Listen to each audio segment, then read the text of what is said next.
Footballer সাবেক footballer এবং বাঘা 6 নং ওয়ার্ডের সাবেক মেম্বার জনাব সুলেমান আহমদ ভাই। ধন্যবাদ আজকের অতিথিবৃন্দকে। আপনাদের পদচারণায় আজকে আমাদের উদ্বোধনী খেলাটি যাতে সফল ও সার্থকতার দিকে নিয়ে পৌঁছতে পারে সেই আশায় খালেদ খালেদ টস হচ্ছে।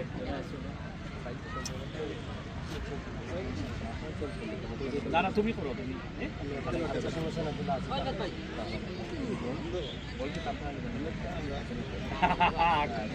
তো আপোষ তো শুনবো রায়াল ভাই ধরে কি বলবে। তো আজকে যে